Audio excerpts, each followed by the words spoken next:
नहीं होगा, क्योंकि वो डंडा लेकर खड़ी है कि हमारे जीते जीते तुम कैसे यहाँ आओगी, अब हम जीवित हैं अभी तो घुसने वो तो अपने घर में प्रवेश नहीं करने देगी, आने नहीं देगी दूसरे को। अगर उसके पतिदेव दूसरी को लेकर आ जाए तो फिर महाभारत छिड़ेगा कि नहीं छिड़ेगा?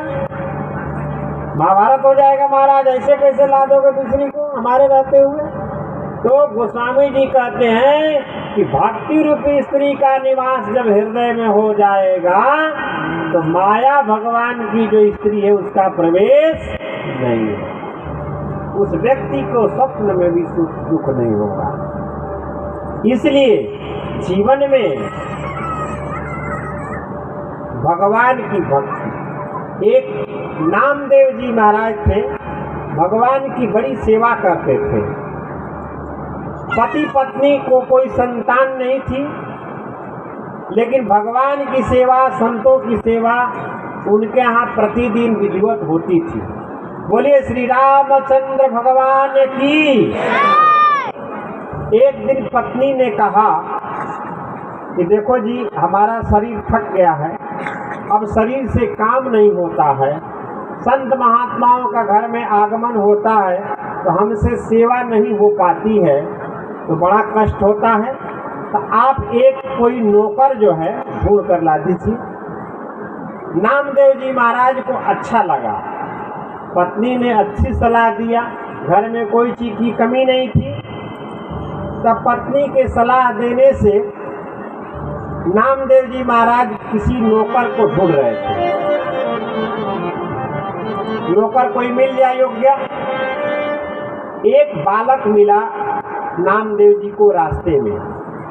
नामदेव जी ने पूछा, बेटा तुम क्या करते हो? बोले मैं काम ढूंढ रहा हूँ, कहीं कोई काम मिल जाए तो कुछ मिल जाएगा तो मैं उसके यहाँ काम करूँगा।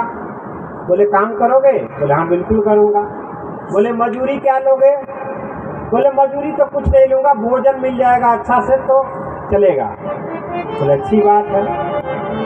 अच्छा ये बताओ तुम्हारी कोई शर्त? बोले शर्त तो मेरा दूसरी नहीं है, लेकिन एक शर्त है कि हम भोजन थोड़ा ज़्यादा करते हैं, तो मेरे भोजन के बारे में कोई शिकायत नहीं करेगा। अगर मेरे भोजन के बारे में किसी ने कुछ कह दिया तो फिर तो मैं चला जाऊंगा। बोले ठीक है, हमारे घर में कोई चीज कमी नहीं है। तुम्हारा नाम क्या है? बालक ने कहा कि मेरा नाम अंतर्यामी है। बोले बहुत अच्छी बात है, तुम्हारा नाम बहुत सुंदर है। पत्नी के पास ले गए, बोले बालक बहुत अच्छा है। पत्नी बड़ा खुश हुई बालक को देख करके कि नौकर बड़ा सुंदर मिला है, सुंदर स्वरूप है और आज्ञाकारी है। समय बीता, संतों की सेवा होती है उनके घर में प्रतिदिन। एक दिन की बात है, नामदेव जी किसी कार्य से बाहर गए थे और पत्नी जो है पड़ोस में किसी के यहाँ कोई फंक्शन था, उसी में गई हुई थी। तो जानते हैं कि स्त्रियों का स्वभाव जब चार एक साथ मिल जाए तो बड़ी शांत रहती हैं, तो पता ही आपको भी, हमको भी, सबको पता है। अगर ये 4-5 इकट्ठा हो जाएं और शांतिपूर्वक बैठे हैं तो आपको भी मालूम है, हमको भी मालूम है। तो आपस में सब स्त्रियां आपस में चर्चा कर रही हैं अपने घर की, अपने घर की, अपने घर की, अपने घर की। तो नामदेव की पत्नी ने कहा कि हाँ हमारे घर में बहुत अच्छा एक नौकर है, बड़ा अच्छा है, लेकिन थोड़ा सा भोजन जो है ज़्यादा मतलब लेता है, आवश्यकता से अधिक। महाराज चर्चा वर्चा किया, घर में गई, शाम हो गया, अंतर्यामी को ढूंढ रही। अंतर्यामी कहाँ गया? देखो कहीं मिला नहीं। जब नहीं मिला, शाम को आत्मदेव जी आए, नामदेव जी। पूछा कि नौकर आत्म कहाँ गया अंतर्यामी? बोले कहीं गया होगा, लेकिन मैंने बहुत ढूंढा, कहीं मिला नहीं। नामदेव जी ने कहा कि अरे देवी भाग्यवान, तुमने कुछ कहा क्या? बोले नहीं नहीं, हमने तो कुछ कहीं नहीं कहा। महाराज एक दिन 2 दिन बीत गया, उस अंतर्यामी नौकर से बड़ा प्रेम हो गया था पति पत्नी को, बड़ा लाड़ स्नेह था। अब तो नामदेव जी दूसरे दिन बोलते हैं कि ये बताओ कि तुमने कुछ नहीं कहा तो गया कैसे? जरूर तुमने कुछ कहा होगा। बोला मैं यहाँ तो नहीं बोली, लेकिन पड़ोस के घर में मैंने इतना ही बोला था कि मेरा जो नौकर है थोड़ा सा भोजन ज़्यादा करता है। तो ये बताओ, पड़ोस में तुमने बोला तो तुम्हारा इस नौकर को कैसे मालूम पड़ गया ये बात?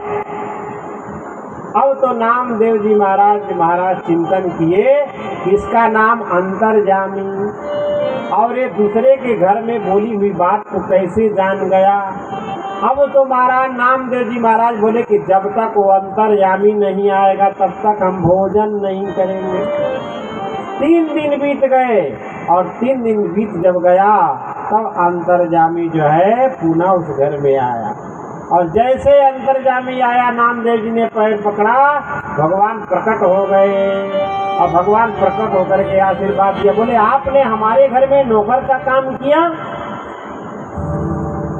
भगवान ने बोला कि आप दोनों प्राणी, चलने में सामर्थ्य नहीं है पत्नी को, फिर भी संत महापुरुष जब आ जाते हैं तो इतनी सेवा करती हैं, इतना आप सेवा करते हैं, तो ऐसे जो हमारे भक्तों की रात दिन सेवा करते हैं, हमने सोचा उनकी सेवा हम भी थोड़ा दिन कर लें। तो ठाकुर जी हमारे ऐसे हैं कि जो अपराध भगत कर करहीं, राम रोष पावक सुजरहीं। ऐसे ठाकुर जी हमारे हैं। इसलिए भगवान की लीला बड़ी विचित्र है।